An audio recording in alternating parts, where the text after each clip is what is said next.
Hello guys, this is your friend and we are back with a new fanfic.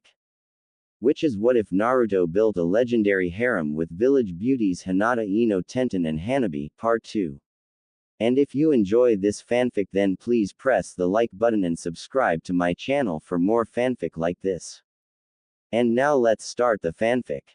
Multiple personality disorder, put simply, is a disease of the mind, where one person believes that they are different people.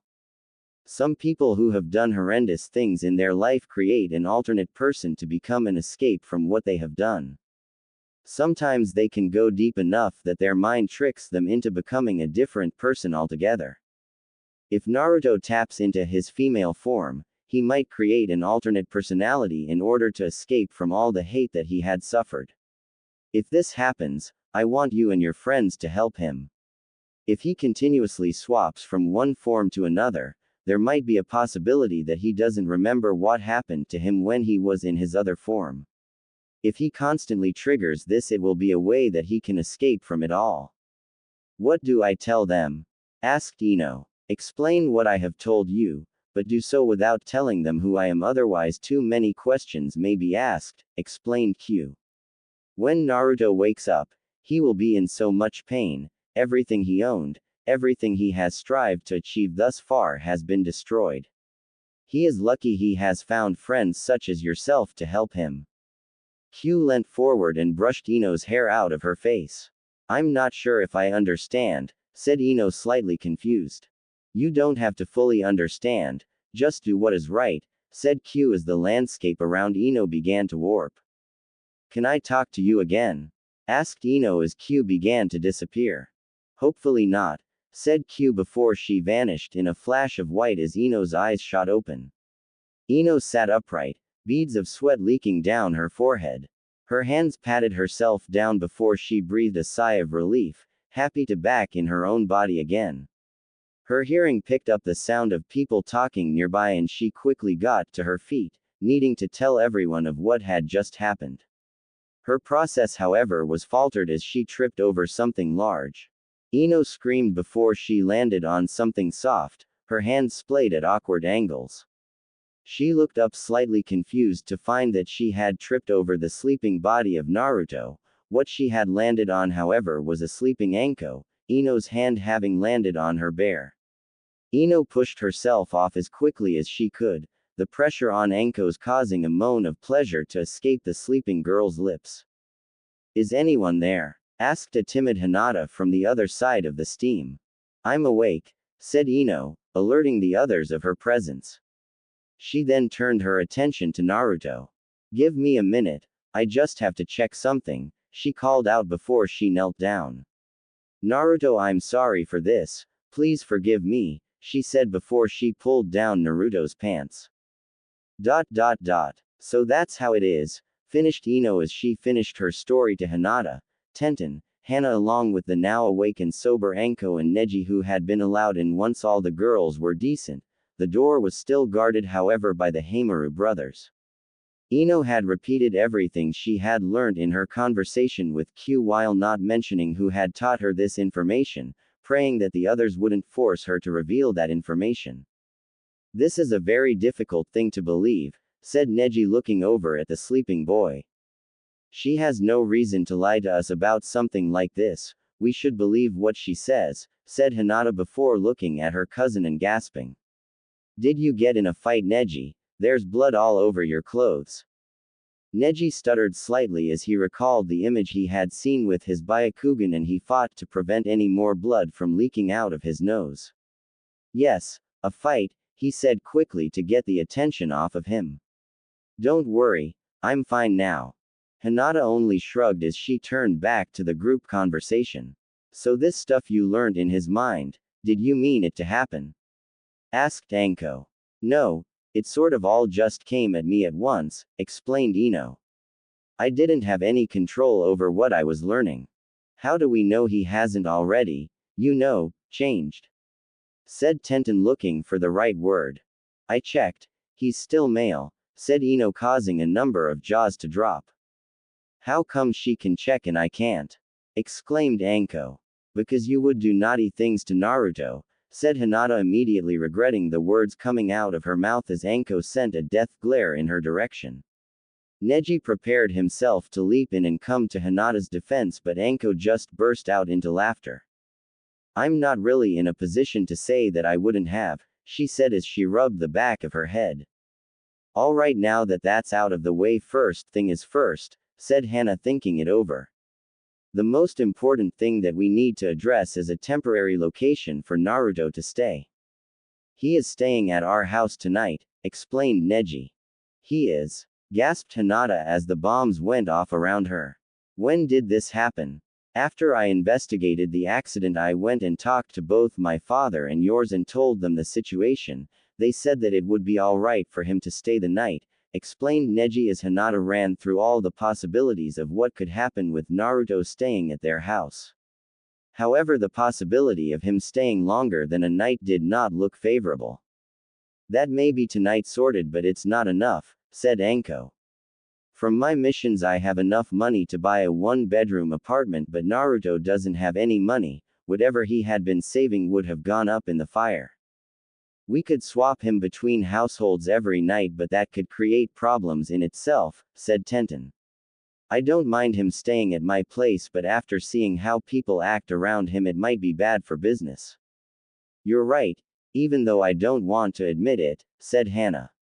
Not only that, but the council would soon be on our backs and we would never hear the end of it. We could get away with it for 1, maybe 2 weeks before problems start to arise. Stupid council, muttered Anko under her breath. That only surrounds the male Naruto though, said Hinata, causing everyone to look at the Hyuga girl. The people only know of the existence of the male Naruto, they've never seen this female form you talked about, she continued, indicating to Ino as she did. If he was to be in his female form, we could make it look completely different to his male form and we won't have these sort of troubles. While that's a good idea, I don't think we should try and force him into this form, said Hana. Me might not think it is such a bad idea though, said Anko. He's played pranks on the villagers for as long as I can remember, he would likely just consider this to be one of them. The problem is he doesn't know about this form yet, or at least we don't know if he knows about his female side, said Ino. If he ends up with multiple personality disorder, who's to say that he won't remain in his female form forever? Especially if he develops a persona that makes him forget about who Naruto actually is, said Hana, causing a few eyebrows to raise. Think about it, if he becomes this new person we can train him to be a solid kunoichi, but that doesn't mean that when he transfers back to his male self all of the skills will pass over.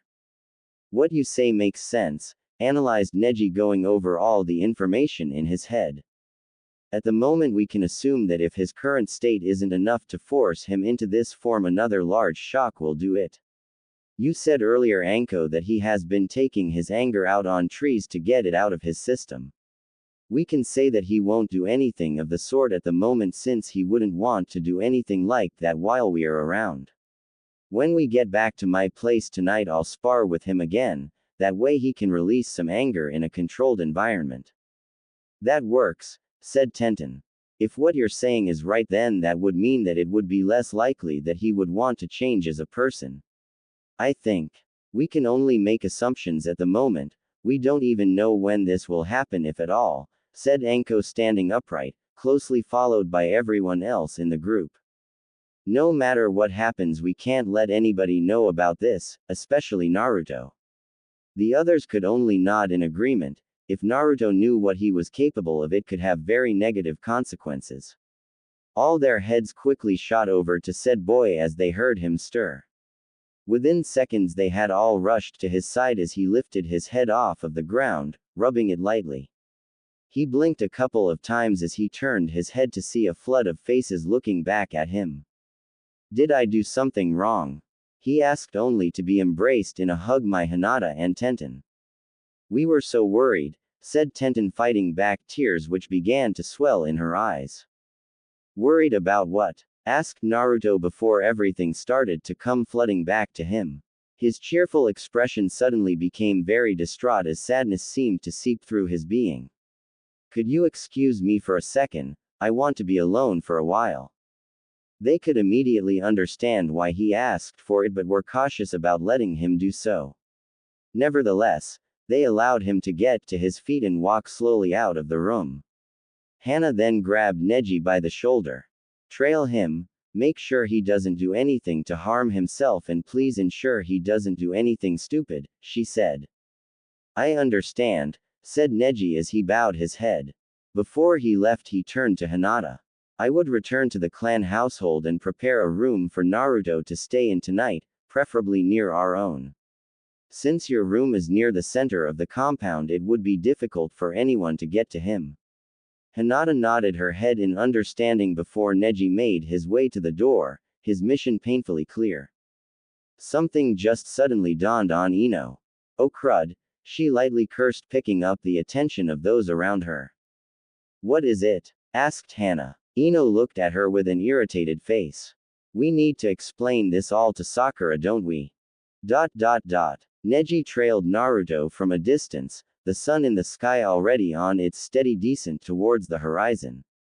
Neji figured that there was a little over an hour before the sun finally set. He couldn't help but wonder how quickly the day had come to a close. He backtracked in his movements a bit as he saw Naruto slow down. He leapt behind a tree as quickly as he could, fearing that he had been noticed despite the fact he was doing his best to remain hidden. Safely hidden, he activated his Byakugan to look at Naruto despite not being visible. He saw that he was looking away from him, down towards a lake. What he was looking at he couldn't tell since his eyesight didn't stretch that far.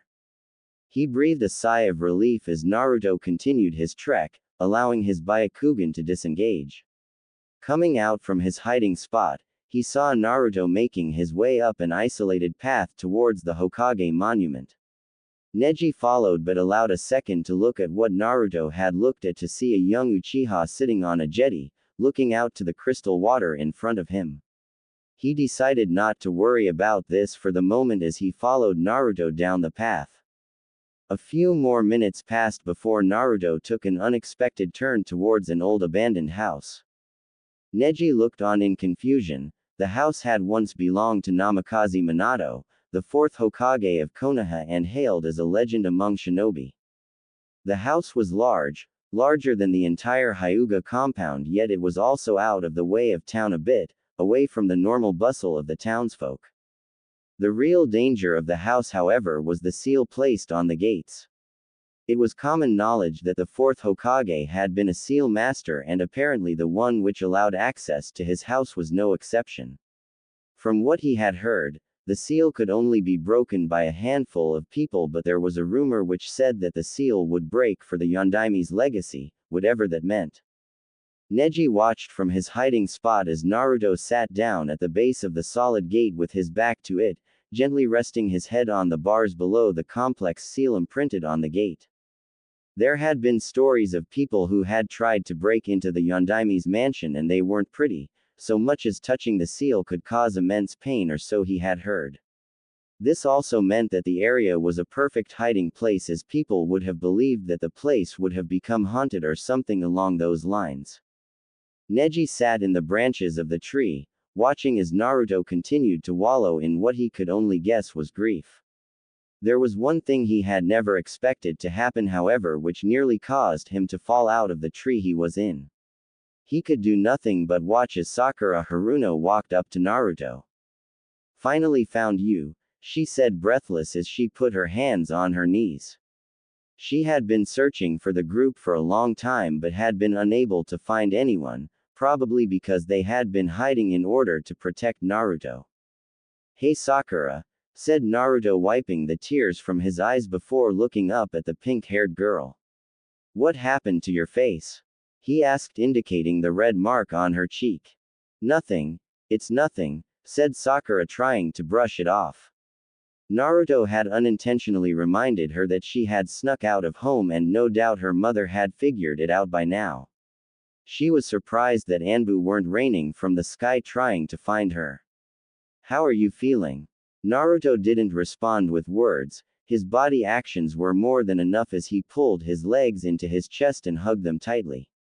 Sakura didn't know what she could say to help the blonde-haired boy, so she said nothing, instead opting to sit down next to him and allow his head to rest on her shoulder. Neji smiled lightly at the scene as he let them rest in silence for a number of minutes. He had immediately known that Sakura wasn't aware of what Naruto could do, so he had had to pray that she didn't do anything which would have risked anything major from happening. Seeing them sit there in silence, he began to realize how late in the day it was and knew that he had to take Naruto to his clan's compound. Leaping from the tree, he made his way towards Naruto in a calm manner. "Naruto," he said, causing Sakura and Naruto's heads to shoot up. Clearly they had been enjoying the peace between one another. "We need to leave now if we are to be able to be at my home in time for dinner." "Your home?" asked Naruto, tilting his head to the side, confused. "You are staying at our place for the night," confirmed Neji. Naruto nodded in understanding before getting to his feet alongside Sakura, pushing against the metal gate behind him for support. Neji shuddered and took a step back as he noticed that Naruto's hand was placed directly on top of the seal keeping the gate shut.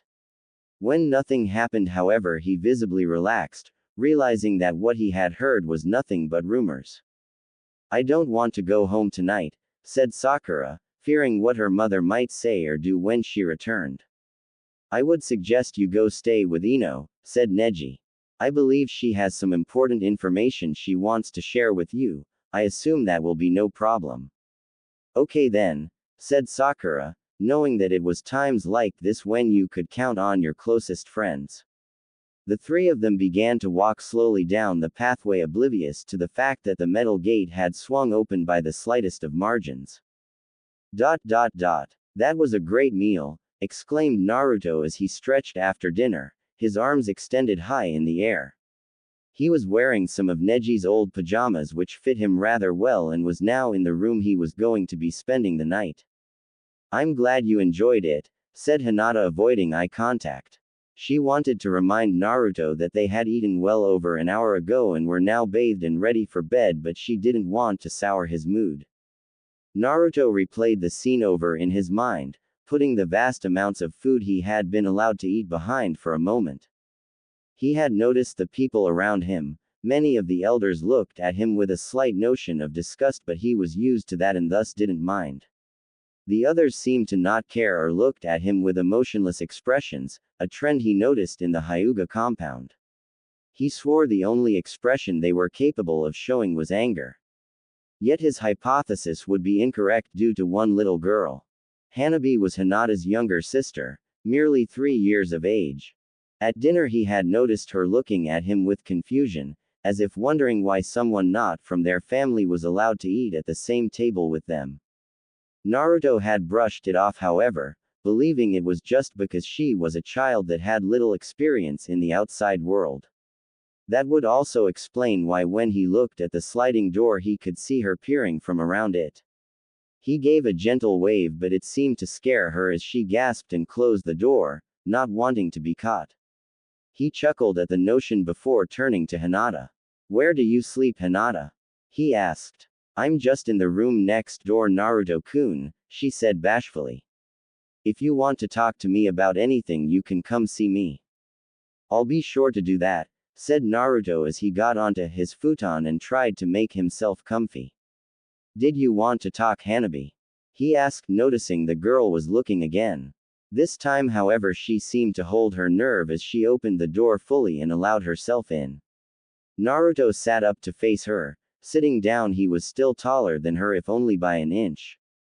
"Why are you here?" she asked with the demeanor that Hiashi had spoken to Naruto with during dinner. "Hanabi, don't be rude," scolded Hinata at her sister's behavior. "It's all right," said Naruto, lifting a hand at Hinata in order to calm her down slightly. "My place got broke, so I was given an offer to stay here for the night," he explained, simplifying it for Hanabi. "I see," said Hanabi, taking Naruto's words in. "How'd your home break?" "Some people don't like me, so they broke my house in order to show their hatred towards me," said Naruto. "Why do people not like you?" she asked. Naruto opened his mouth to answer, but in truth he didn't know the answer either. He didn't know whether or not he had wronged somebody in a past life or if his parents had done something to anger the village before he was born, but he couldn't produce a solid answer. Hanabi, said Hinata sternly, telling her sister off. It's all right, said Naruto, standing up. He walked into the wardrobe where he had placed his clothes before adorning his usual attire a minute later. I'm just going to go outside for a while. Hanabi and Hinata watched in silence as Naruto walked towards the family training ground. Hanabi, why'd you ask something like that? Asked Hinata in a firm voice. I just wanted to know, said Hanabi innocently. Hinata's head dropped at her sister's innocence. Sometimes there are things you don't want to know, she said, unable to look at her sister. They stood there in silence before Hanabi walked up and latched to Hinata's leg. I'm sorry, she apologized, small tears forming in her eyes. It's all right, said Hinata, lowering herself to Hanabi's level. You didn't know. Now let's say we go find Naruto and make sure he doesn't get lost. Hanabi could only nod as she wiped small tears out of her eyes with the hem of her sleeve. It didn't take long to find him. He was standing in the middle of the training ground, his unzipped jacket flaying slightly in the wind as he stared down Neji, who stood opposite him. Let's conclude what we started, said Neji as he activated his Byakugan and slipped into his stance. No holding back. Naruto smiled as he tossed his orange jacket to the side. He slipped into the stance he had taken earlier in the day, but spreading his legs slightly wider, allowing his knees to bend at the joints.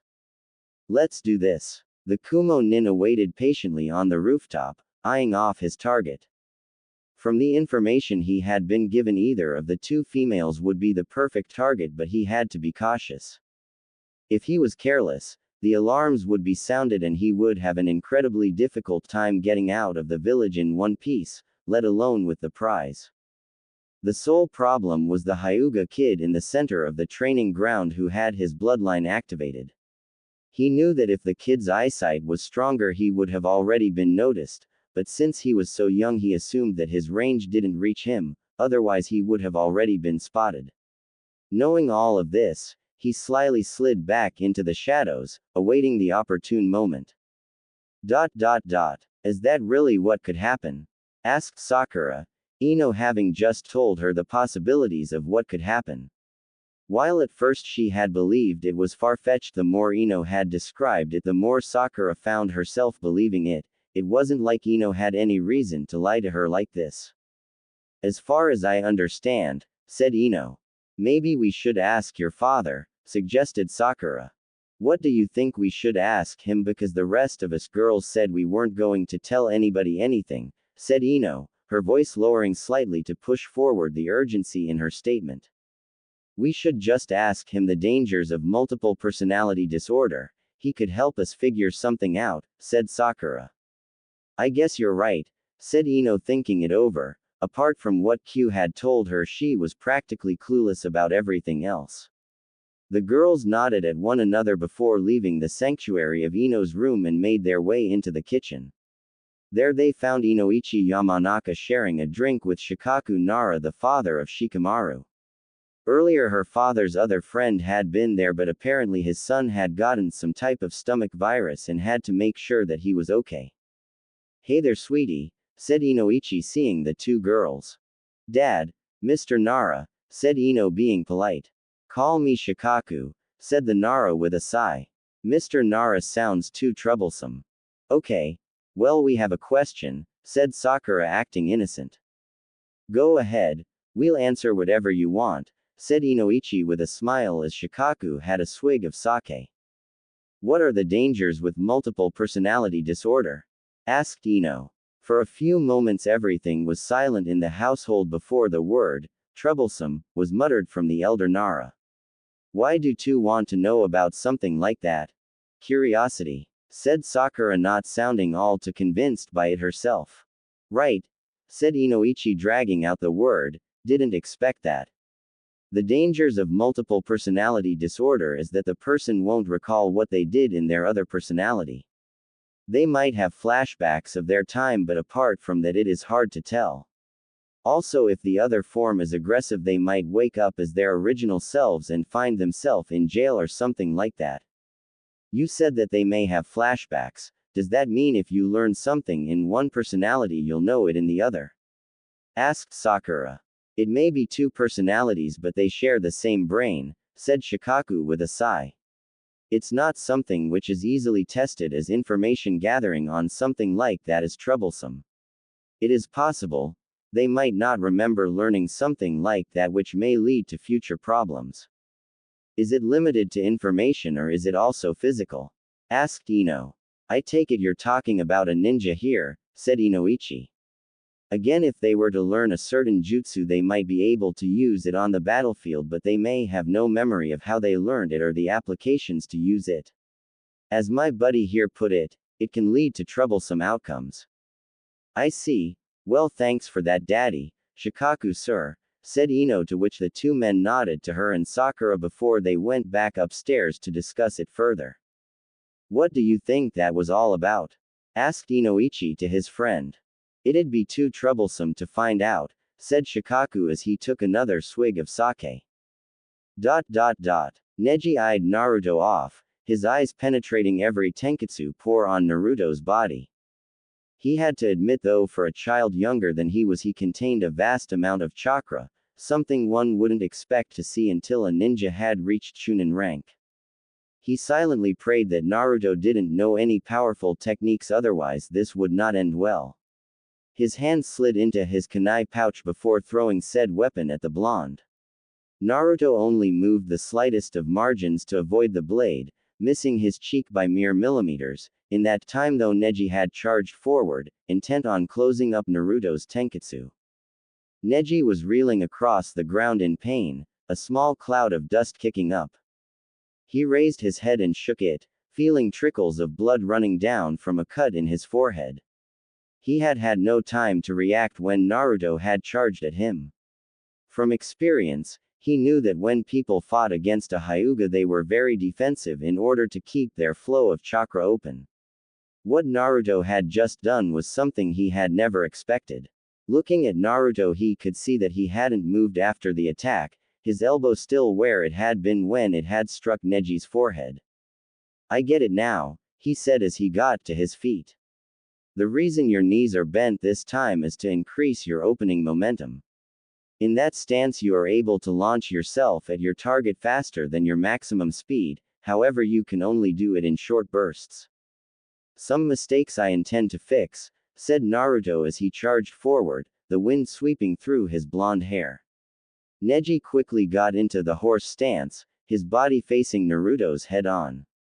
Horse stance, said Hanabi, confused. Her father had instructed her on all of the different forms, and while she wasn't able to use any of them yet, she knew their uses.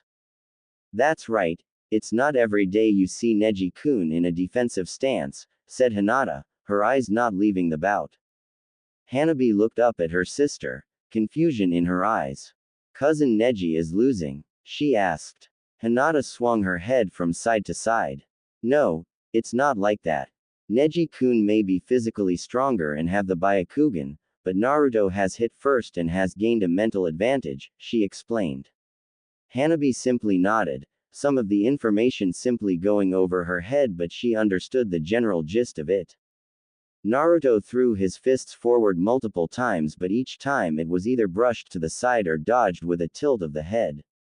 The good thing was, though, that he was keeping Neji on the defensive, meaning he had gained the psychological advantage. Lessening his attack, he tilted his knees slightly before springing forward, tackling Neji in the chest while driving his shoulder into the Hyuga's stomach. Neji felt his breath leave him as the wind was knocked out of his body. Knowing he had to make the most out of this opportunity as they were both floating lightly off the ground, he grabbed Naruto's shoulders before driving his knee into the boy's chest. Naruto grunted in pain before both he and Neji skidded across the dirt. Neji got to his feet first and charged at Naruto, who was still struggling to get his breath back. On his hands and knees, he saw Neji cocking a fist back, and he could do nothing but put his arms in front of his head to protect it. The force of the punch sent Naruto skidding back several feet before his back rammed against a large stone boulder. Gathering his bearings, he saw Neji coming at him again, but this time with his hands in open palm rather than a brawler's fist. Neji sent his palm towards Naruto's chest, but he leapt over it and onto the top of the boulder. Neji's palm hit the stone with everything he had, causing a spider web of cracks to form. Naruto leapt over Neji, and as his feet hit the ground he twisted and launched a punch at the back of Neji's head. Due to his Byakugan, Neji was able to see the attack coming and moved out of the way. Naruto's fist connected where Neji's palm had. The result was almost instantaneous. His fist hit the boulder with such force that the number of cracks it created were almost 100 more in number than Neji's. Some parts of the stone had been chipped and small rocks found their way onto the ground. Neji paled slightly, knowing that if he had been hit by something like that he would easily to have gone to the hospital. If it could almost shatter stone, he didn't want to know what it could do to bone. Although that worry was replaced as he saw another person enter his field of vision at lightning speed. He turned around just in time to see Hinata drop to the floor unconscious as Hanabi squealed through a gag, a tall masked man holding her tucked under one arm. In a flash he was gone as Neji's jaw dropped. He quickly turned to Naruto to formulate a plan but found the blonde ninja no longer there. He decided to worry about it later. At the moment he needed to tell somebody what had happened. The Kumo nin crept through the edge of the Hyuga compound, heading towards the forest when a patrol squad forced him to hide in the foliage of a tree. Hanabi squealed again and the ninja sighed before chopping her lightly at the base of the neck, knocking her out in an instant. He waited another minute for the patrol to pass before he dropped to the ground and was about to make his move when he found his path blocked by the blonde-haired kid who had been fighting the Hyuga.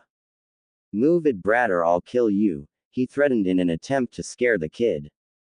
"People have been trying to kill me every day of my life," said Naruto coldly as he withdrew a kunai from his pouch. "Now you come and take one of the few people who actually accept me for who I am and expect me to let you take them away. I'll kill you for that." Naruto leapt forward with the same speed he had used against Neji earlier, but against this ninja it was almost nothing.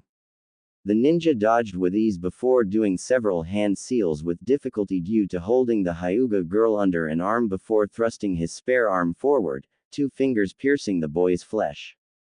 Before Naruto could scream after having 2 fingers jabbed into his chest, the man's jutsu took effect as a small wave of lightning infiltrated his body, causing it to jerk violently. The man pulled his fingers out of Naruto's chest, the boy's body collapsing to the ground without a sound.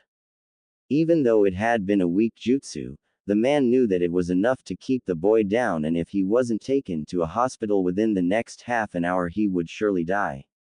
He didn't care though, since he could now continue his mission. He turned away only to find a larger threat standing in his way, the head of the Hyuga family having just come from out the opening with Neji by his side. The first thing Neji saw was Naruto's body lying on the ground, a small pool of blood glowing in the moonlight. His fists clenched together so tightly that his nails pierced the skin of his palm, drawing blood. He was about to lunge forward in a blind rage before Hiashi placed a calming hand on the boy's shoulder. He knew better than to rush straight in. Knowing that the situation had drastically changed, the Kumo ninja pulled out a kunai and held it at Hanabi's throat, causing Hiashi to flinch in fear of his daughter's safety. "Let me through and you may see her alive again," he threatened. Hiashi quickly played the scenarios over in his mind, each ending worse than the last. His instincts as a father told him to stand his ground. He would not allow his daughter to be taken away. "Last time, you piece of shit, let me." He never got to finish his statement as Naruto lunged onto his back, driving his kunai through the man's throat. Hanabi dropped lightly to the ground as the man's hands reached for his neck as he dropped to his knees, the weight of Naruto on his back however forcing him to the ground. Naruto was relentless as he pulled the kunai from the man's throat before driving it into his back time and time again. Neji was frightened as blood flew out of the stab wounds to cover Naruto in the man's blood. Hiashi swallowed nervously as well. He was happy for the fact that his daughter was safe, but the scene that Naruto was painting at the moment was not a pretty one. Naruto finally stopped, pulling the kunai from the man's back for a final time before time seemed to stand still as his adrenaline rush came to an end. The kunai dropped limply from his hand as he stared at his blood-covered hands.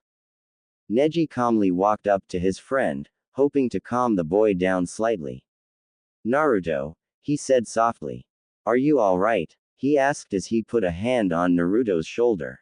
The force of the backhand Naruto delivered off instinct was enough to send the Hyuga boy crashing into the compound wall, knocking him out. Naruto just stared at what he had just done before he lifted his head up into the air and yelled at the top of his lungs in a primal scream. As Hiashi snapped out of stupor at what had occurred, he saw Naruto sprinting into the woods as fast as his legs could take him, screaming all the while. He wanted to go help the boy, but he knew that Naruto needed time alone to realize what he had done and come to grips with the fact that he had claimed a life. He wished that Naruto wouldn't have needed to spill blood so early in his life, but there was nothing he could do to change it. In front of him he could see members of the Konoha police force charging towards the scene, and he sighed as he knew he was going to have a lot of explaining to do. Take his head, shouted Yukihiro in the middle of the council meeting. News of Naruto's exploits had spread like wildfire in his killing of the Kumo ninja. Hiruzen Sarutobi, the third Hokage, sighed as the banshee's screaming was getting to his head. He was worried about Naruto though. While he had killed a ninja which was impressive in its own right, it was also a ninja who they had just made peace with their village. The only benefit is that they could choose to simply push the information under the rug, as to say that one of your top ninjas had been killed by a mere child would cause more humiliation than anything else. I would rather lose my own head than see the life of the child who saved my daughter's life be taken, shouted Hiashi.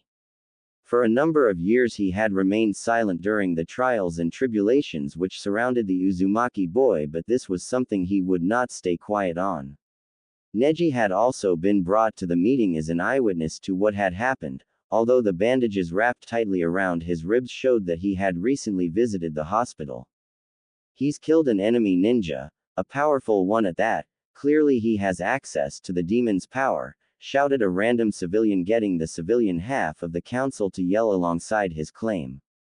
If he had used the demon's power, every single ninja in the village would have known about it, shouted Sum, leader of the Inuzuka clan. Be that as it may, he has killed someone without any training. What's to stop him from attacking anyone in the village? Questioned another civilian. If he opts to kill anyone who made his life hell, you know that you deserved it, said Shikaku, having seen the cruelty delivered to the boy firsthand. This comment, while it may have been true, sent the civilians into an uproar, shouting about how the demon deserved it. If he's this powerful now, we should prevent him from going to the academy, started Yukihiro, only to get cut off. He will go to the academy and become a powerful ninja worthy of wearing the symbol of the leaf, stated Sarutobi, silencing the mob-like crowd. What we need to do at the moment is find him and make sure he is safe. Neji, as he is your friend, do you know where he might have gone since his apartment was destroyed? Neji was about to answer when another civilian shouted their opinion. How can a Hyuga such as yourself see scum like him as a friend when he attacked you after he killed that trained ninja? Neji found himself on his feet, pointing an accusing finger at the man who had interrupted him. I may not have known him for long, but there is nobody I know better that I would willingly call my friend, he shouted, causing the civilians to go quiet. He then turned to face the Hokage. When he was upset yesterday, I trailed him and found him sitting outside the gate of the Yondaimi's mansion. Sarutobi nodded in understanding, trying to mask his smirk about the irony of it all before the doors to the council swung open wide, revealing a young Chunin who looked out of breath. Lord Hokage, while training, my team and I saw someone break into the Yondaimi's mansion. He shouted. Sarutobi's eyes went wide before he had to cover his ears from the sheer noise the members of the council made. Naruto's eyes shot open, his breathing heavy as he sat up, sweat dripping off his forehead. He lifted his hands up to cover his face, rubbing his eyes of their sleep. It was then that he noticed something very peculiar. Where am I? Looking around, he found himself in what looked like the penthouse suite of any hotel. Majestic murals hung on the wall, which was painted a shade of orange. Not a bad color, he thought. The bed he was in was exceptionally large. He was sitting in the center and it didn't look like he could reach anywhere near the edge.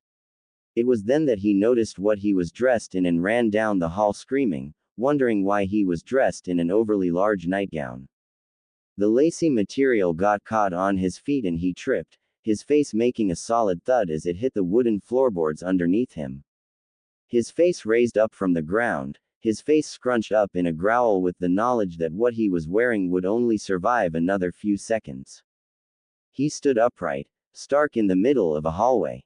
Instinctively he covered his crotch in case anybody saw him in such an indecent position.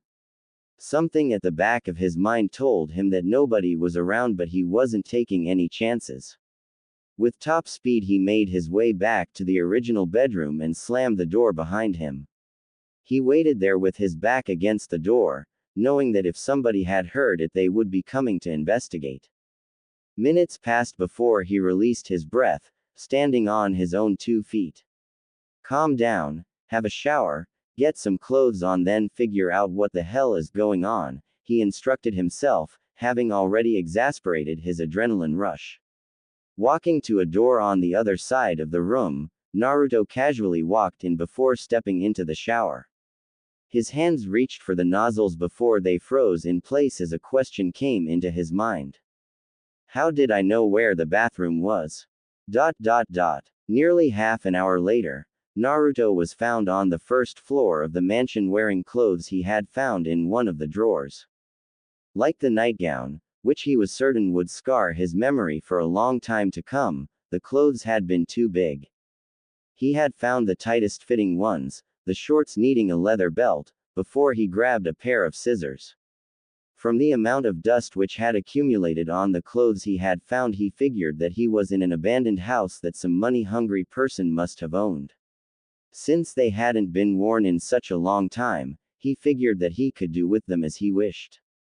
As such, Naruto stood in a pair of underwear he had found while cutting the clothes to his size. As he finished clothing himself, he found a mirror to look into. He wore a dark brown shirt over a black undershirt with beige shorts being held around his waist by a brown leather belt. There were still fragments of dust on the clothes, but he couldn't help it, he would wash them at a later date. From looking in the mirror he could see that his hair was in desperate need of a cut, being down past his shoulders in length while he had grown at least 3 inches since he had last checked. What's happened to me? He asked, knowing he would get no answer. With a sigh he decided to have a look around, leaving the cutting of his hair to somebody who wouldn't do a botch job. He made his way towards the living room with no idea how he managed to explore this room without once getting lost, as if he'd already visited each room multiple times in the past while having no recollection of when he had done so. He stopped in his tracks and tapped his finger on his chin several times, trying to think of whether or not a memory-erasing jutsu existed. While plausible, that wouldn't explain why he woke up in a mansion alone and there was no real purpose behind it. He found himself in the library, a furnace still smelling of fresh ash over on the far side of the room. Naruto knelt down at a coffee table, looking over the dozens of scrolls spread out over them. He picked one up at random and looked over it, noticing the large B in the corner. B rank jutsu, he said slowly, looking over the hand seals required to see that they numbered well over a dozen. He didn't know how he recognized the hand seals for what they were, but after waking up in a nightgown not much could scare him at the moment. He looked at the other sheets of paper and noticed that a vast majority of them were jutsus, although the one he held was the highest ranking, everything else was either C or D ranking. One parchment caught his eye and he placed the one he was holding down and picked that one up. Looking it over, he saw detailed descriptions of how to perform and mold each hand seal. The person who wrote these must have been a genius, he muttered, putting the parchment down as his stomach growled loudly. Without hesitation he made his way to the kitchen as if it was second nature, once again not bothering to question how he instantly found the place. He looked at the fridge and the overly large freezer beside it. Opening the freezer, his eyes widened slightly at the vast number of frozen meals inside, enough to feed a family of 4 for a siege lasting half a year. Closing it, he pulled open the fridge beside it and pulled out a handful of eggs. Moving around the kitchen with grace, he cracked the eggs on the bench before placing the bounty inside on the frying pan he had prepared, red flames cracking away underneath it. As the third and final egg hit the metal, he froze once again. Knowing his way around the house was one thing, but as far as he could recall he had never cooked a day in his life since he would never be sold fresh ingredients. Yet here he was preparing eggs as if it was a day-to-day habit. He vowed that when he left he would see the Hokage and check out whether or not he could answer any of his problems. After washing up his dishes, another thing he did for what seemed the first time, he made his way to the door and stepped outside. On his left was what seemed like a vegetable garden. Numerous edible plants lay in rows after rows. On his right was a training ground, numerous kunai and shuriken embedded into straw dummies. One such dummy was split in half, a large horizontal cracked indent in the cement wall behind it. Naruto swallowed deeply, scared, wondering who had the power to do such a move which could potentially dismember someone. Of all the kunai sticking in the dummy, only one was not, and it was embedded in the ground roughly 5 feet from where the dummy was placed. Not letting curiosity get to him, Naruto walked towards the gate, noticing the color to the metal bars, a silver color he had only seen once before guarding any property. Naruto's jaw dropped as he slowly turned around, immediately recognizing the exterior of the mansion as that of the Yondaime. Naruto froze for a bit, simply staring at the building with the knowledge that he had possibly stayed in the same bed as that of his idol. It made him feel giddy inside, and it took all of his self-control to stop him from jumping up and down in joy. Breathing deeply, he turned back towards the gate. He walked forward a bit before grabbing one of the rails and pulling, only for the thing not to budge an inch. Tilting his head upwards slightly, he saw the seal which prevented anyone from entering the encampment, and it seemed from exited.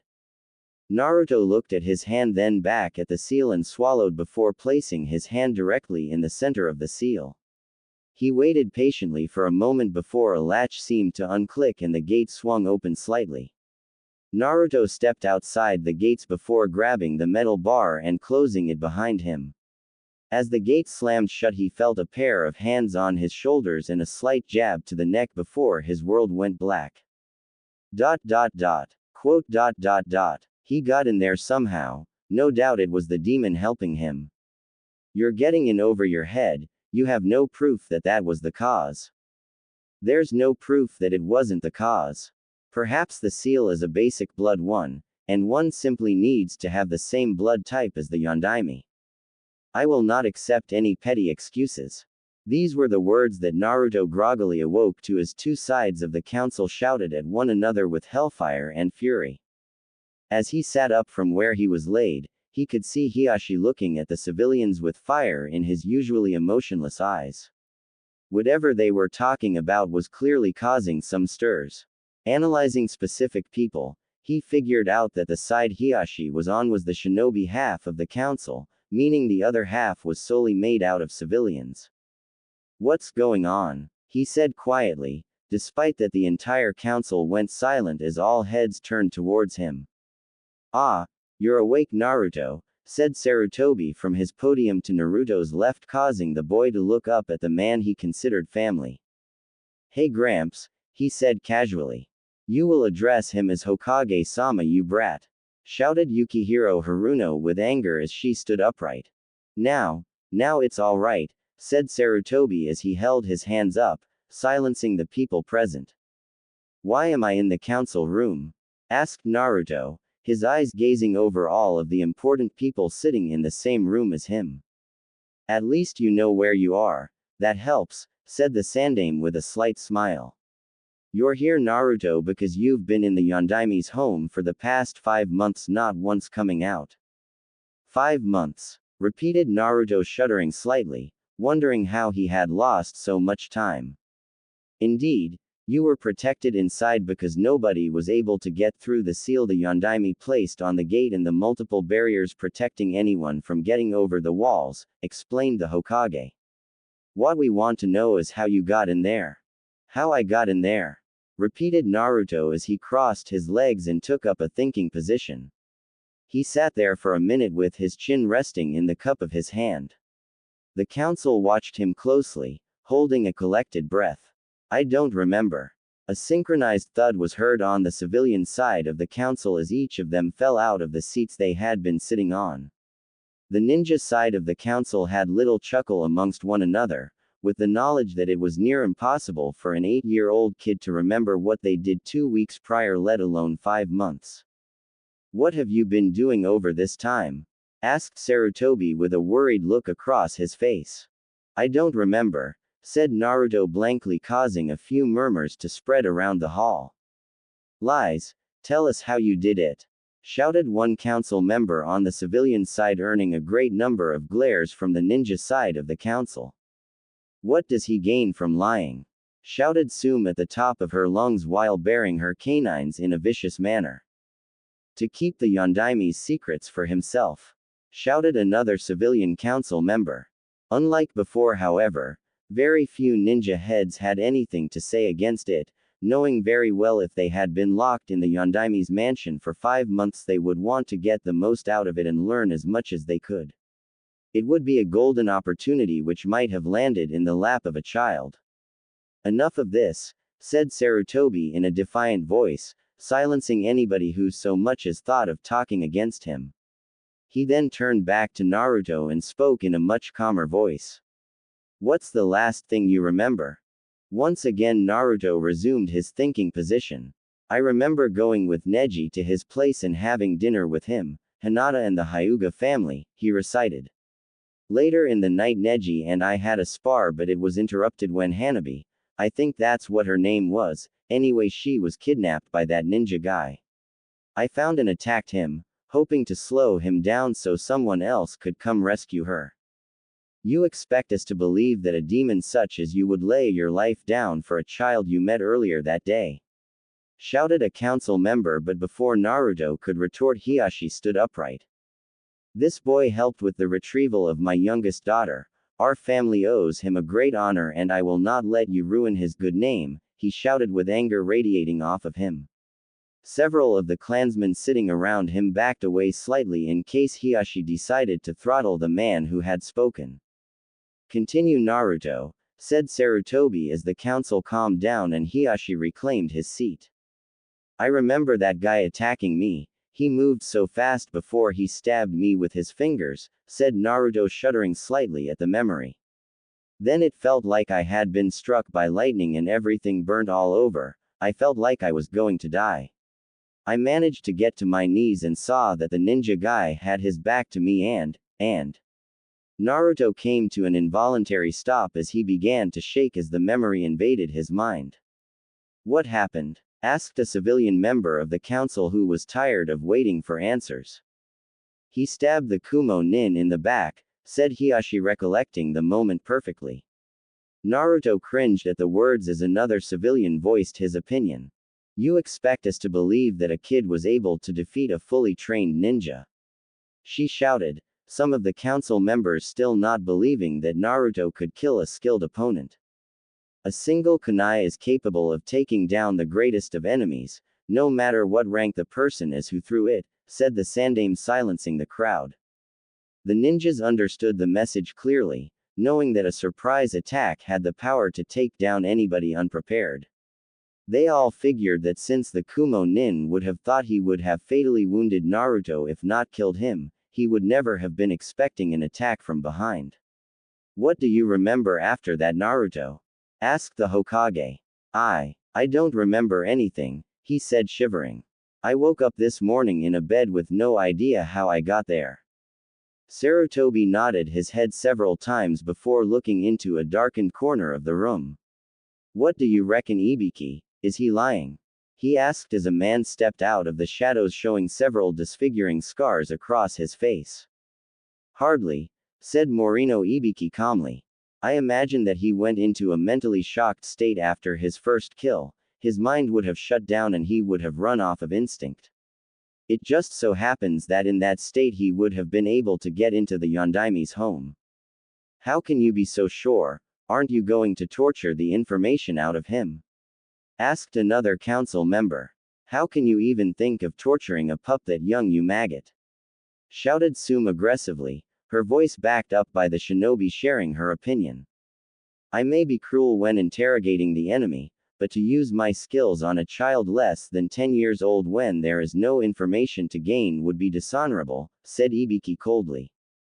You civilians have never shed the blood of another, you've never killed a person with your own two hands. Many ninja will tell you that the kill they can remember the most is their first. Each ninja takes their first kill differently, some feel nothing, some feel sick, some even pass out. With that in mind, what is the likely response that a kid with no mental or physical training would do? The council chambers became silent, Ibiki's words reaching everyone's ears as he continued. From memory, the report from that council meeting when this was first discussed contained a statement from Neji Hyuga, saying that he had found Naruto sitting outside the Yondaimi's mansion. Since his home had recently been destroyed, he would have gone to the place where he would have felt most comfortable, this case being the Yondaimi's mansion. He managed to find a way in, a way which he is unable to remember and has no memory of what happened between then and now. Since that day there have been Anbu posted near the gates 24 hours a day waiting for the kid to leave, and after he arrives this is all the information we can gain. I believe we've gotten all we need to get from this meeting, said Sarutobi raising his hammer. This meeting is adjourned for the day, we will resume on a future date. With that moment he slammed the gavel on the podium, indicating the closure of the meeting. The council members left, the civilians not wanting to spend another moment in the same room as the demon brat.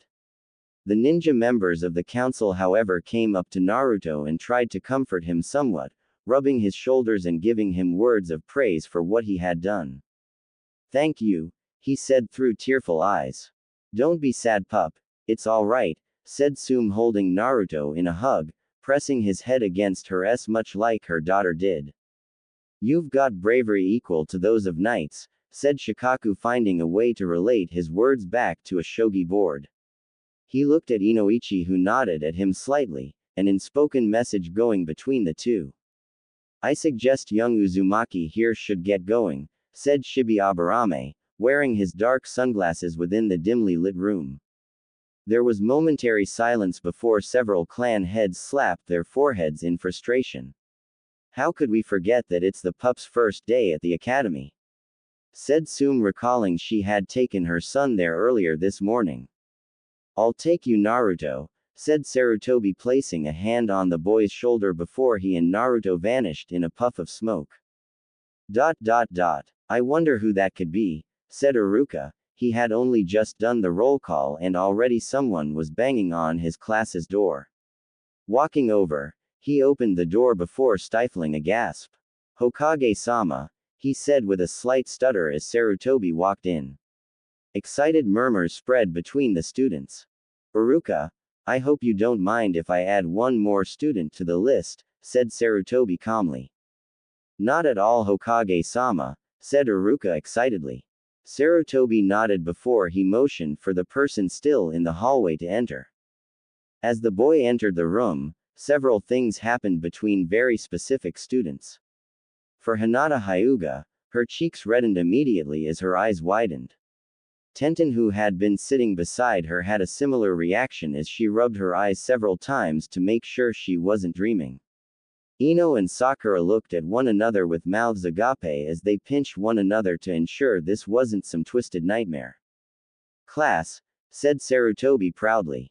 I'd like you to meet Uzumaki Naruto. As Sarutobi left the classroom there was no sound, only silence as the class stared at the blonde boy who stood with a cheery grin plastered on his face. He honestly didn't know what had happened recently, but those thoughts were pushed to the back of his mind. Naruto was getting a lot of different looks by his fellow classmates, many of them looking at him in awe with the knowledge of what he had done, while some of them looked at him in fear. Iruka looked around the classroom for a seat and only saw one available, Naruto having filled in the last gap the classroom would have had. Naruto, can you go sit by Sasuke? Instructed Iruka, pointing at the vacant spot beside the young Uchiha.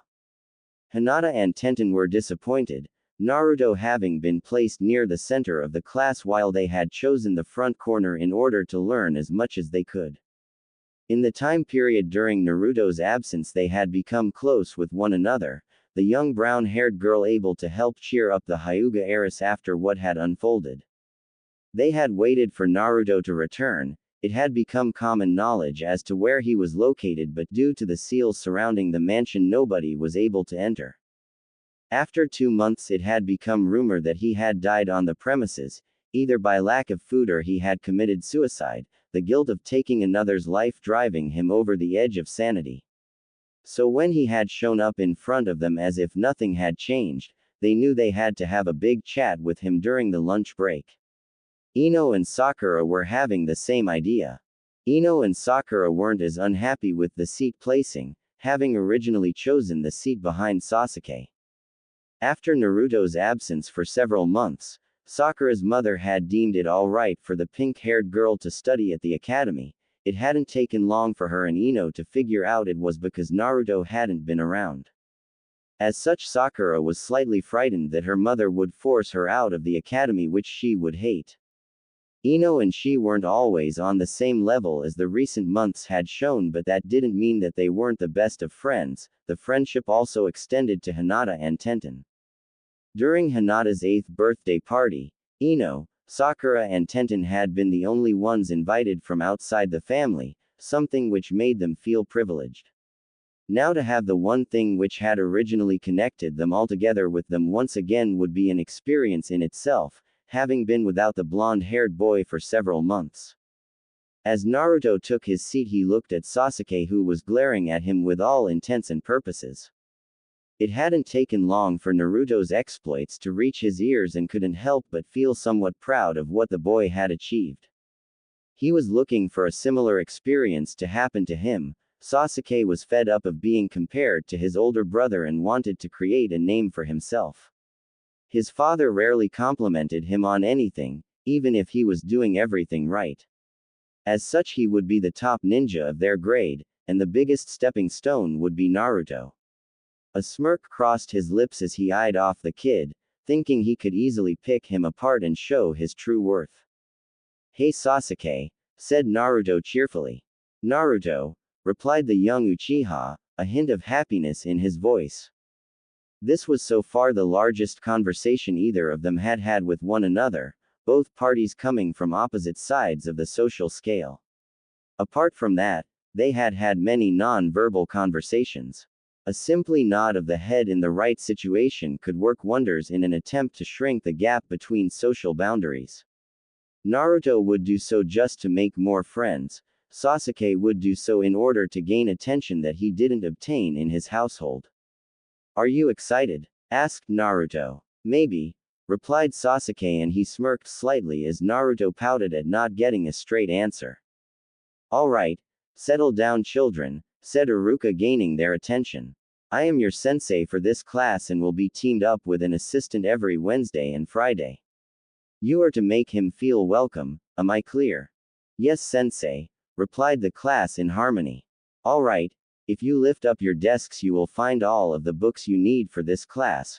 Find the one labeled History," he said as the children opened up their desks to find a layer of books. As they found the specific book and closed their desks, Iruka continued, "Today's opening classes will be about historic moments of our time, from the founding of our village to the Third Great Shinobi War." 5 minutes into reading, a solid thud was heard as Naruto's forehead met the table. The news that Naruto had returned spread around the town in an instant, reaching the ears of Kunoichi, who was just as eager to get their hands on Naruto as their younger counterparts. A certain Inuzuka also heard the information despite being in class at the time. The mysteries of how rumors managed to spread so quickly would not be resolved today. Lunch couldn't come quickly enough for Uzumaki Naruto, who shot out of the door as soon as Iruka had said so. If he had known that the academy was going to be so boring, he would have brought earplugs. He wanted action and lots of it, but so far he had gotten none.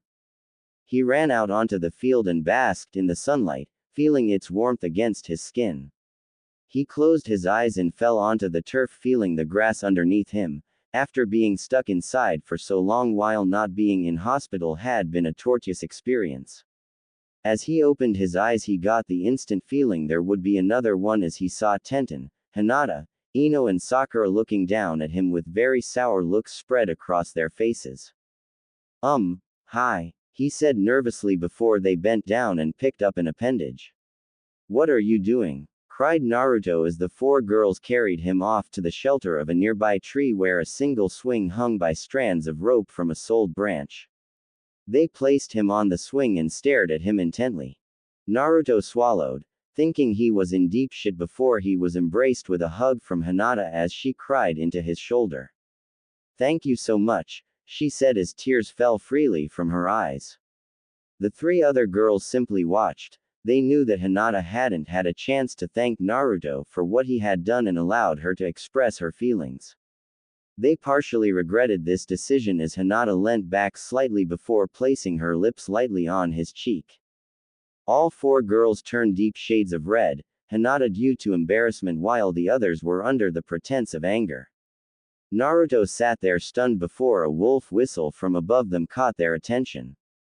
Naruto looked directly up to find himself staring straight up the Anko's skirt in a moment which would usually be found only in an Ika book. Pink, he muttered under his breath so nobody else heard it before Anko leapt down from the branch to stand beside the other girls. Anko turned and looked at him, but unlike the feral or overwhelmingly happy faces he had seen her make, this was one of sad anger. In an instant she had placed the cold steel of a kunai against his neck. Where have you been? She threatened, pressing the blade against his skin. Do you know how worried I was? I couldn't sleep for a week. Naruto just stuttered in response before Anko was pulled away by Ino and Sakura.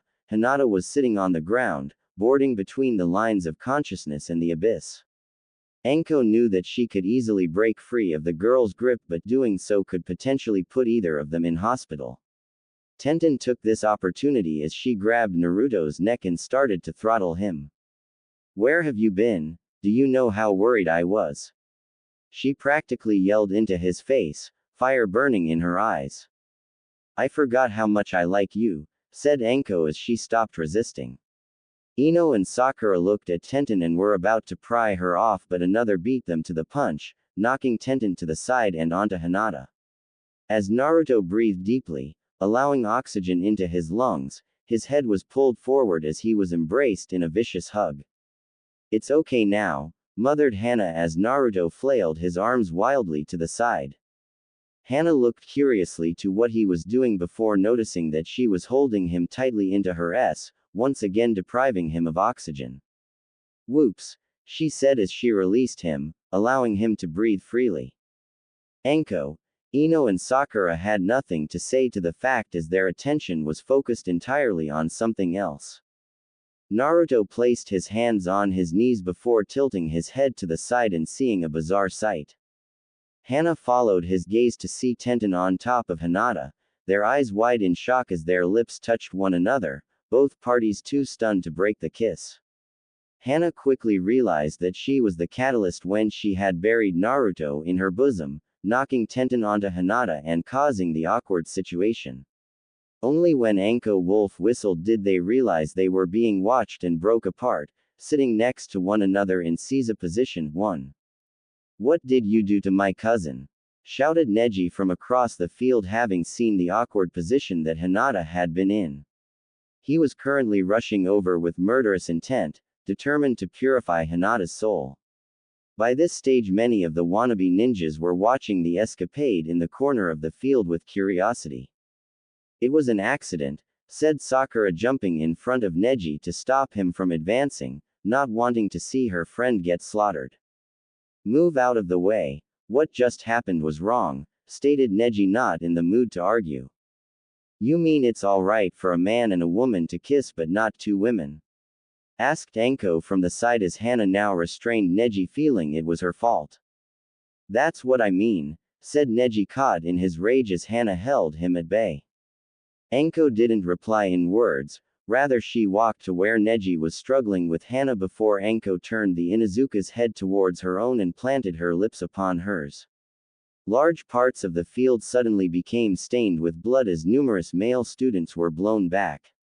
Ino, Sakura, Tenten and Hinata's jaws dropped as they saw what was going on, while Naruto's eyes couldn't get any wider. Hana made no sudden movements to get away from the Chunin, but not for long as she tore away. No tongue, sighed Anko as if disappointed, which in all reality she was. You stole my first kiss, shouted Hana, upset with what Anko had just done. But you did enjoy it, stated Anko rather than asking, and when Hana failed to say that she didn't like it, Anko pumped her fist in victory, before turning back to Neji, who had a trickle of blood leaking from his right nostril.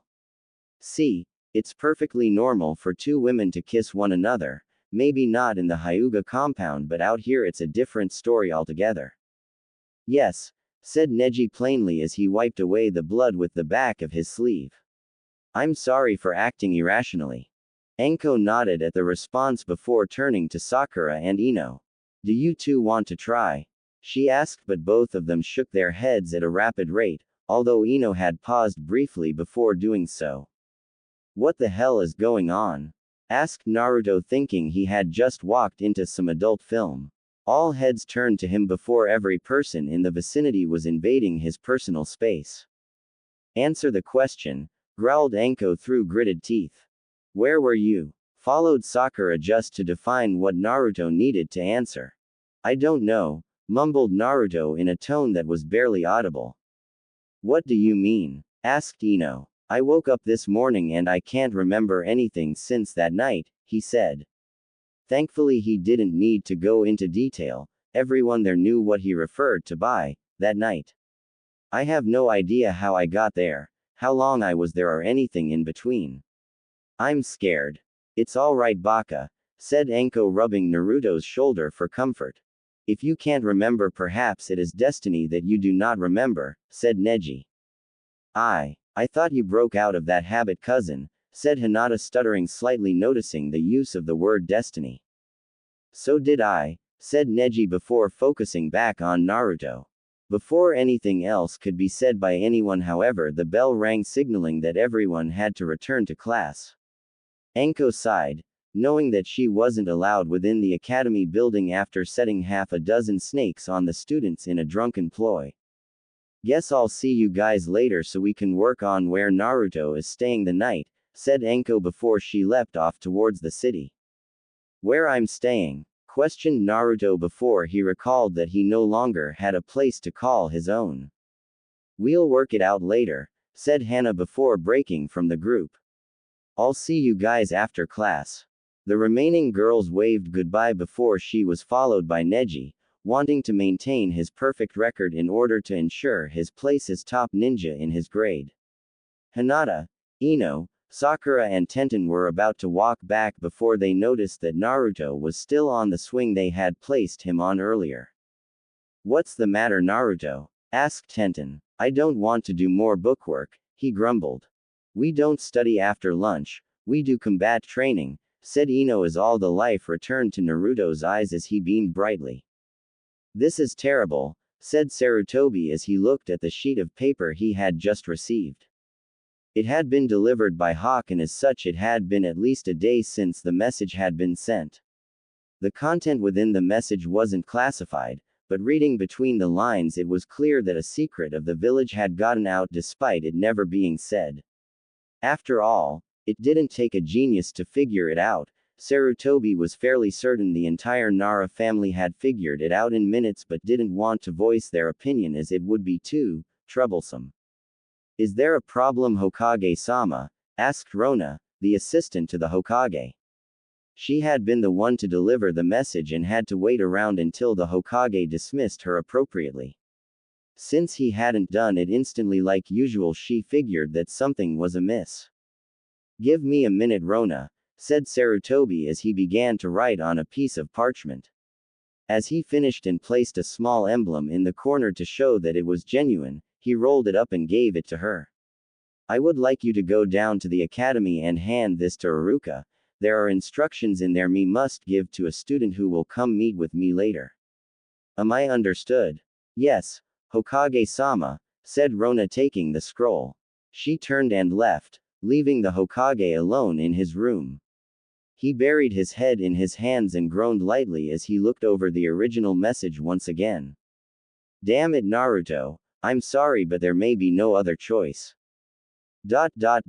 Naruto smiled broadly as Iruka went through the rules of the makeshift tournament. Every person in the class would be competing in a controlled environment to work out who had problems in different divisions and to create a class hierarchy. Most of the teachers at the academy thought it was a good idea to continuously announce who was ranked where in the class, as it would create more of a friendly competition, forcing the students to become stronger. The weekly rankings would be judged by combat ability and intellect in class before combing them both to make a solid result board. There were 32 males and 16 girls in the class, striving to become future ninjas of the village. Iruka chuckled as he assumed that by year's end that the number would have dropped dramatically as they realized that a life of bloodshed was never meant for them. "Listen up, everyone," he shouted, getting their attention. "I have written up a board to which I have already prepared the matches. If you wish to advance to the next round, you must defeat your opponent by knockout, submission, they willingly forfeit, or I call a victor. Under no circumstances are you allowed to continue attacking your opponent after the match has ended. We have specially blunted kunai and shuriken for you to use to prevent unnecessary bloodshed, and each of you will be given 3 of each to use per round. Only throwing weapons and taijutsu are allowed. Whether or not you know any ninjutsu or bloodlines, it doesn't matter. These are only friendly spars to judge your ranking." Sasuke smirked. He knew that his intellect was good, his mother having taught him a great deal since he was a child, and he was well skilled in his family taijutsu style for someone his age. By proving that he was the best in his class, he could prove to his father that he was worthy of being his son. Naruto snickered slightly but knew that deceit was a ninja's best friend. As such, he would need to refrain from showing off, too much at least. "Quick, girls, come here," said Ino in a hushed whisper, beckoning her friends to come closer. Tenten, Sakura and Hinata leant in to listen to what Ino had to say. "The person who wins this competition gets to be the first one to kiss Naruto." Sakura's head shot up and only Ino covering her mouth prevented her from yelling out at the top of her lungs. Hinata and Tenten looked at one another before turning their eyes towards the ground. Hinata rubbed the pads of her fingers across her lips, the taste of Tenten's lips lingering on them, the soft tenderness they had brought. She had no idea that Tenten was thinking similar thoughts, especially since afterwards Anko said it was normal for women to kiss one another, albeit neither of the two girls had ever seen it happen before. "So if we win, we get to kiss Naruto-kun," stated Hinata, pressing her forefingers against one another in a nervous habit. "That's exactly what I'm saying," said Ino cheekily. "When do we do it?" asked Sakura. "Whenever you get the chance, but the rest of us can't intervene in any way, and can't kiss him ourselves until that person has successfully kissed Naruto," explained Ino. "The only way this contract can become void is if someone not from our group kisses him first, in which case that person will have waited too long and have lost the opportunity." "What if it's his first time?"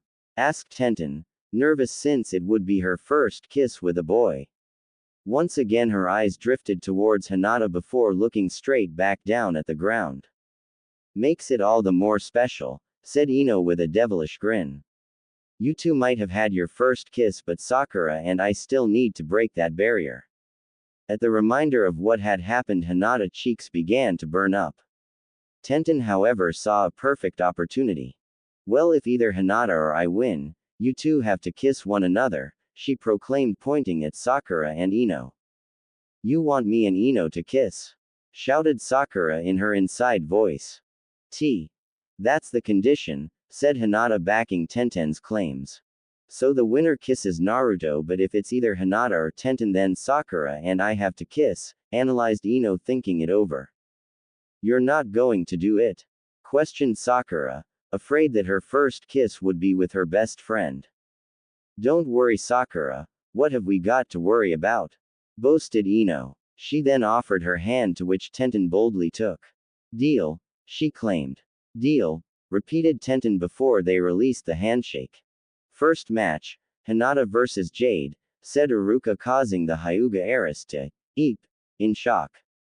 With the cheering of her friends behind her, Hinata made her way to the center field, where she looked at her opponent, who wore a plain pink t-shirt and some dark blue track pants.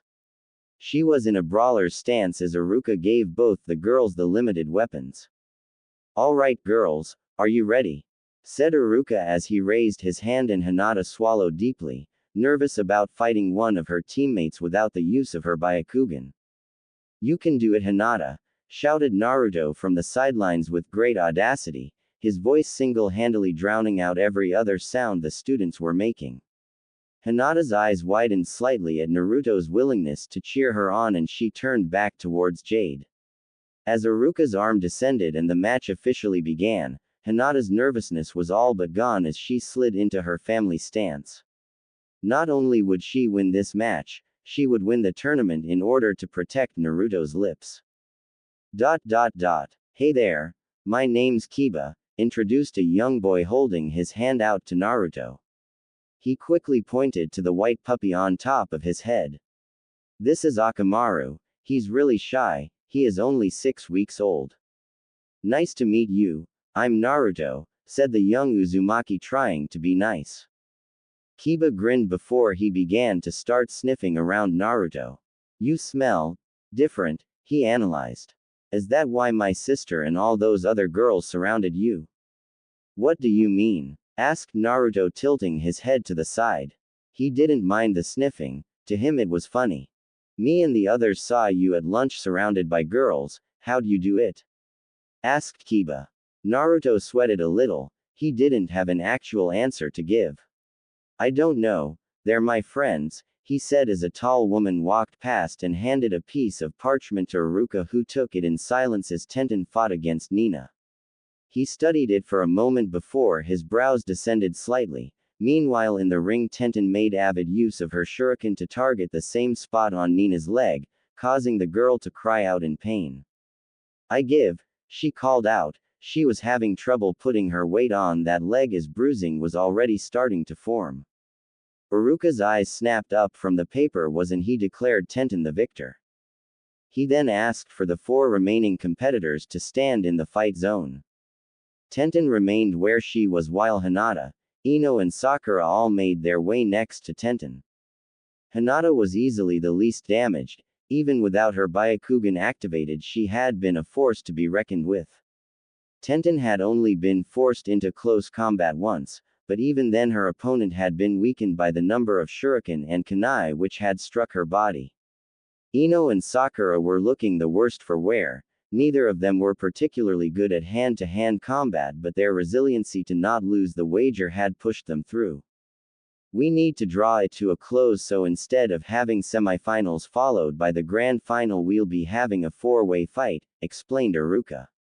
This is good experience, because when you think you know what the situation is going to be, it can change on you in an instant and you have to rethink your strategy. Learn from this. Rules are the same with the last one standing the victor. Is this understood? Yes, sensei, they said in sync before they moved to the 4 corners of the makeshift battleground. Ino and Sakura were adjacent corners, but they looked at one another with a knowing look. Alone, it was likely that they wouldn't be able to defeat either of the 2 girls, so they needed to work together. Tenten already had a kunai in both hands, prepared to weaken the target of her choice. Hinata slipped into her stance. This match would determine everything. Who you going for? Kiba asked Naruto. Naruto thought for a moment, not particularly knowing who to go for since they were all his friends. All of them. He shrugged innocently, causing Kiba and all those listening to sweat drop slightly. Begin, commanded Iruka, issuing the beginning of the battle. Hinata charged towards Ino, who was charging at her when she felt a kunai hit her thigh. She looked to the left to see that Tenten had thrown it while the other one soared through the air and struck Ino on the arm. She's targeting the biggest threat, she thought before she was brought back to reality as Ino drove her fist into Hinata's stomach, knocking the wind out of the Hyuga princess. Ino was about to follow up with a haymaker when a shuriken hit with her knuckles, causing her to pull back in pain. Hinata had no time to reprise as she turned around to find Sakura charging at her. She grabbed the oncoming fist and executed a judo throw as she used her opponent's momentum to toss Sakura over her shoulder. The pink-haired girl hit the ground with a thud, but she was quickly back on her feet alongside Ino, who had recovered. Hinata watched expectantly, waiting for them to strike at one another, but they both charged towards her. Hinata swallowed as she began to defend against the number of attacks being thrown at her. She couldn't avoid all of them and took several blows to the chest and one light scrape across the jaw. Tenten didn't like what was happening. Hinata was being backed towards where she was, and if the two others would defeat her, no doubt she would then turn on her. She looked at her arsenal to see she only had a single kunai and 2 shuriken remaining. "Duck, Hinata," she shouted before she threw her arsenal at Hinata's back. Acting on instinct, Hinata obeyed her orders and ducked as 2 shuriken flew over her head and hit either girl in the stomach. Immediately they stopped their advance as Hinata capitalized, driving an uppercut into Ino's chin, knocking the blonde-haired girl off her feet. Sakura was about to punch the defenseless Hinata when her arm was knocked off target as the final kunai hit her forearm. Hinata twisted on the spot and saw the opening and struck her palm into Sakura's open solar plexus. Sakura remained standing for a moment, both hands clutching her wound before she collapsed onto Hinata's shoulder. Hinata grabbed her gently in both hands before lying her on the ground next to Ino, both of them effectively out of the match. Hinata stood up and turned to find Tenten charging at her.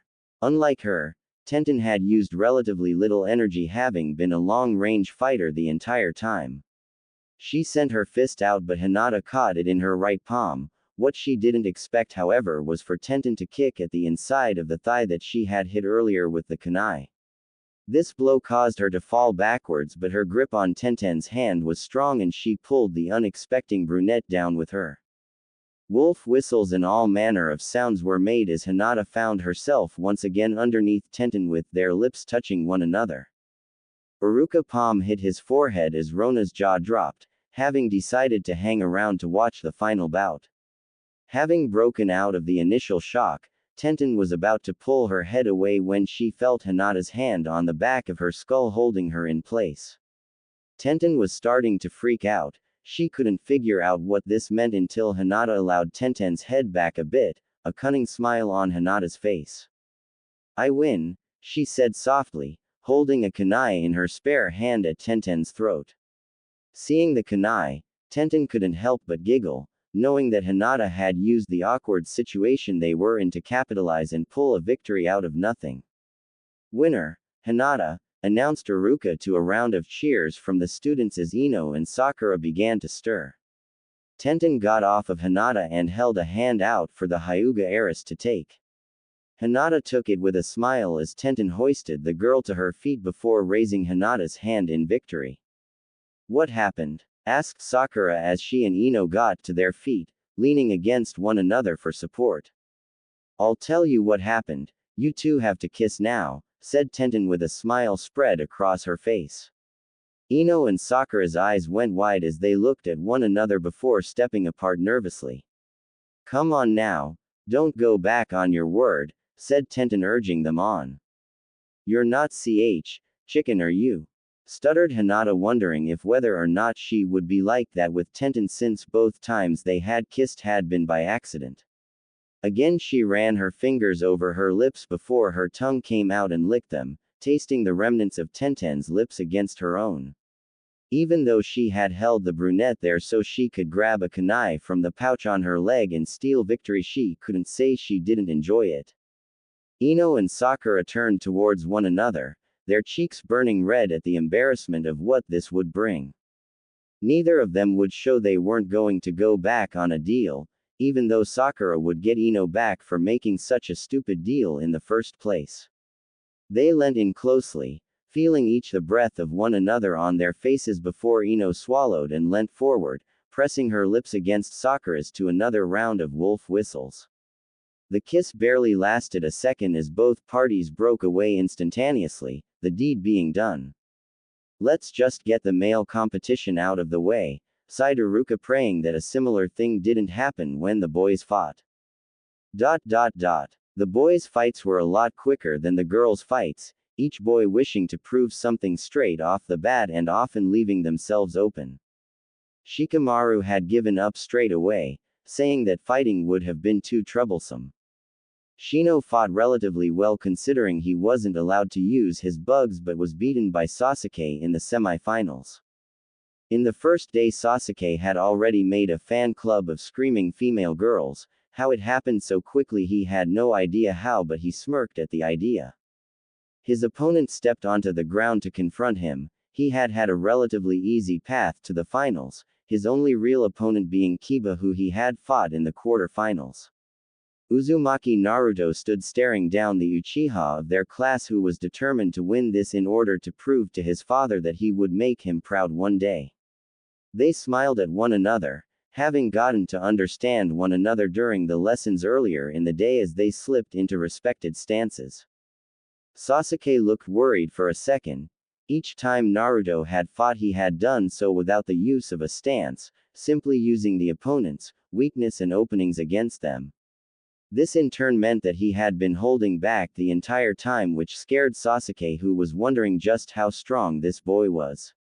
He belonged to no clan, so the stance he was using wouldn't be traditional, so he had no idea what to expect. "Ready, begin," shouted Iruka, causing the two boys to leap forwards.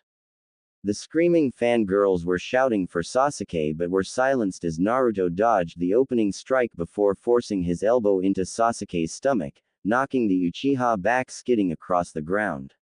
Many of the boys who had fought against Naruto suddenly were very thankful that they hadn't had such a blow dealt to them. "Go Naruto," shouted Ino, who had finally broken out of the stupor that the kiss she had had with Sakura had put her in. "You can do it, Naruto-kun," said Hinata, knowing that if he could defeat Neji then he had this in the bag.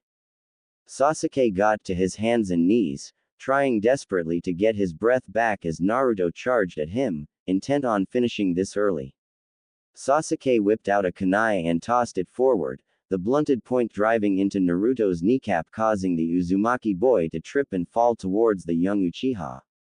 Everything went in slow motion as the girls saw Naruto's face heading straight for Sasuke's, and sure as hell shit would hit the fan if Naruto's first kiss was with a boy, despite the fact that their first kisses had been with girls. Thankfully, as Naruto was falling, he reached forward and grabbed the Sasuke's shoulders and used them as a springboard leap over the Uchiha, pushing him to the ground in the same instant. As he landed, however, he fell to his knees. The kunai strike to the knee had hit a tendon. Getting to his feet, Sasuke took this as an opportunity to strike, charging at the back of Naruto. Hearing his opponent coming, Naruto put his hands on the ground and pushed himself so that his body weight was supported by his hands before he drove both his feet into Sasuke's stomach.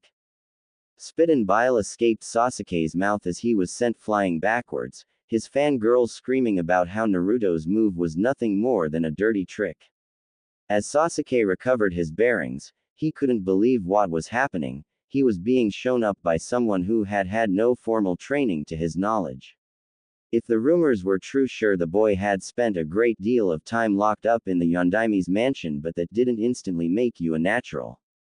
Knowing he had to show his superiority, no matter the cost, he charged forward once again, knowing that he had one move he could use to show he was better, but it would get him disqualified. His father had taught him the move, and with the help of Itachi he had nearly mastered it. He stopped roughly 10 meters from where Naruto stood before his hands formed 6 hand seals in rapid succession. "No, Sasuke!" shouted Iruka, but he was too late as Sasuke executed his ninjutsu. "Kaden Gukaku no Jutsu," he shouted before a ball of flames escaped his lips. Naruto's reaction was instantaneous as his hands flashed through several signs as the ball of flames headed directly towards him. "Futon Senpuken," shouted Naruto as he drove his right fist into the ball of flame. Iruka could only stand and watch in shock as wind circulated Naruto's hand at a remarkable rate as he drove it into the fire ahead of him. The wind caused the fire to span out and extinguish, leaving Naruto untouched and Sasuke livid with fear. Naruto blinked a couple of times, trying to figure out what just happened when pain started to surge through his right hand as the wind circulating it started to cut at his skin, sending splashes of blood to the ground. Naruto screamed out in pain before the technique vanished, allowing blood to flow freely from the cuts and run down his arm, causing some of the students to panic. "Someone get the school nurse!" shouted Iruka, rushing to Naruto's aid. Sasuke stood there floundered. His blast hadn't been overly powerful, nowhere near the strength of his father's or Itachi's. Yet Naruto had acted instantly and pierced straight through it, and that scared him. After much hassle, the academy nurse had come and fixed the cuts on Naruto's arms, although she noted that there was a lot of blood for such shallow cuts since she didn't know the wounds had already started to heal themselves. When she had left, Iruka turned to Sasuke, who hadn't moved the entire time. "Sasuke, why did you do something stupid like that?" exclaimed Iruka, yelling down at the young Uchiha. I, stuttered Sasuke. He had always been told that he would be the best from his father, that because of the blood that ran through his veins he would be the greatest ninja of his generation, but even when doing something against the rules he couldn't so much as touch him. The only real damage Naruto had taken had been from the kunai and from the jutsu he had done himself. "I don't know," he finally managed to say. "Well, as a result of your stupid mistake you will stay behind and write, 'I will not break the rules,' 200 times on the blackboard," said Iruka with a stern tone as Sasuke's head dropped in shame. He was not looking forward to telling his father why he would be late back to the compound. Iruka then turned his attention to Naruto. "What do you have to say about yourself? Where did you learn something like that? I've never seen any jutsu like that before." Iruka was trying his best not to sound impressed despite the fact he was. Naruto, who was surrounded by his 4 female friends comforting him, shook his head. "I don't know, Iruka-sensei," said Naruto, shaking his head. "I just saw the fire coming and acted. I can't even remember what hand seals I used," he admitted. "I see," said Iruka, holding his chin in the palm of his hand. "I will discuss this with my superiors, but at the moment the Hokage is expecting you. You are to report there immediately." "Okay then," said Naruto, still not entirely sure what was going on. "Everyone's dismissed," said Iruka before pointing at Sasuke. "In the classroom, now," he said sternly. Sasuke bowed his head before marching off to take his punishment while the rest of the class went their separate ways. "That was amazing, Naruto-kun," said Hinata, recalling the jutsu he had performed. "I wish I knew how I did it though," said Naruto, looking at his hand, the cuts now all but gone from his skin. "That looked really dangerous though," said Tenten, remembering how blood flew across the ground. "Please don't do it again," said Sakura, whimpering slightly. "I won't," said Naruto, smiling. Ino was nudging Hinata in the ribs lightly, tilting her head towards Naruto, who was oblivious to the signs. Hinata squealed lightly as she pressed her forefingers against one another, knowing that Naruto's lips were at least safe from the others around them until either she or someone else kissed Naruto. "Naruto!" shouted someone from nearby, and the group turned around to see the bundle of energy known as Hanabi running towards them with her guardian following close behind. "Hey Hanabi," said Naruto, waving as she stopped in front of them. "Hello everyone," said Hanabi, bowing slightly, her female guardian nodding in praise behind her. They all had met once before when Hinata had invited them to her birthday party, an occasion which she was upset that Naruto missed.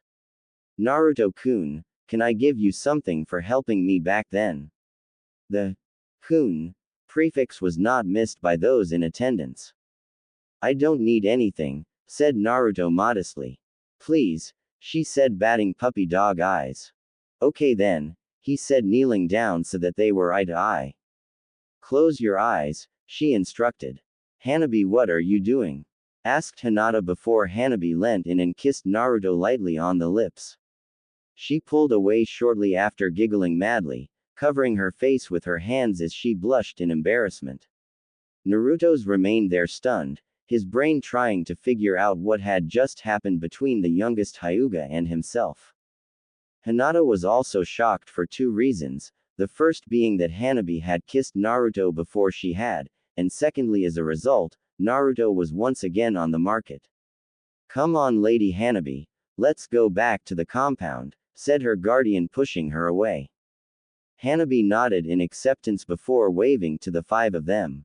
Bye everyone, she said before walking towards the Hyuga compound, her guardian behind her every step of the way. Finally, Naruto snapped out of his trance-like state and stood upright. Come on guys, Hokage's waiting, he said slowly, unsure of the things going on around him. The kiss had only been a peck on the lips, but he could feel that there was genuine passion behind it. Too much had happened today, it hurt his head trying to think all of it over. Glad you're here, said Sarutobi, looking at Naruto standing before him, the fact that the four young girls had followed him like a posse not going unnoticed. We have something important to discuss. What is it, old man? Asked Naruto, finally in the right state of mind. This form I have in front of me relates to you directly, and it is from Suna, said Sarutobi. What does the hidden village of Sand want with Naruto? Asked Sakura, tilting her head to the side. The Hokage sighed as he held up the form for them to see. Do you know what this is? He asked. No, admitted Naruto. This is a marriage contract, he said, the two hidden Anbu getting a kick out of watching the kids' mouths drop. What? Screamed the girls in sync, shock clearly expressed across their faces. What's going on? Naruto's too young to marry, said Ino, seeing her hopes fly of being with Naruto fly out the window. Why would someone from Suna want to marry Naruto when he's never been there before? Asked Tenten. This contract is for the marriage between Naruto and the daughter of the Kazekage in the hope that it would strengthen the bonds between our two nations, explained Sarutobi. This is not something to be taken lightly. If Naruto were to refuse, the consequences could be dire, war being the most extreme case. The daughter of the Kazekage, repeated Hinata. Wait a second, no offense Hokage-sama, but normally when the daughter of someone important is married off, it is done so to strengthen clans by merging them together. Why would the Kazekage marry his daughter off to someone who doesn't have a clan? Asked Sakura, thinking the process through carefully. Sarutobi sighed, wishing that there was an easy way around this. He had wished for Naruto to be alone when he told this, but when news got out, seeing as it already had, everyone in the village would be seeing him in a new light. Like our village, Suna has spies in nearly every village, and they've come up with some conclusions surrounding you, Naruto, he said with great wisdom. Kakashi, he said, causing one of the Anbu to drop from the ceiling at a remarkable rate, making his presence known. You may wish to speak freely about this once you hear it. Understood, said the silver-haired shinobi, taking his mask off to show another mask underneath, only leaving his right eye visible. What I am about to tell you is an S-ranked secret, but because of Naruto's recent actions a link has been formed. This spy has gone through the local resources and made a connection so many have ignored out of ignorance, hate or spite. The only way for someone to access the Yondaime's mansion is if he was able to adjust the seal to let their chakra signature be recognized as friendly and allow them to enter. It also recognized direct blood relatives of those people, explained Sarutobi. So I'm related to someone who the Yondaime trusted? Asked Naruto, uncertain if he was hearing everything correctly. Your mother, Kushina Uzumaki, was a longtime friend of the Yondaime. You would remember her, Kakashi, said the Hokage. We met on more than one occasion, he said with a shrug. Anyway, they became a couple but never married, partially due to Minato Namikaze's position as the Hokage, continued Sarutobi. When he wasn't in the office or in another country, he would be seen side by side with Kushina. They were practically inseparable. How romantic, said Ino with a sigh. 7 months before the Yondaime's attack against the Kyuubi, Kushina vanished for some time. Many thought she had gone on a diplomatic mission or had returned to her home country. The night that Naruto was born, Kushina appeared and was admitted into the hospital. Nobody knew where she had been hiding the entire time. However, due to certain conditions, Kushina was forced to give birth in a private area in the forest. Minato was with her the entire time, said Sarutobi.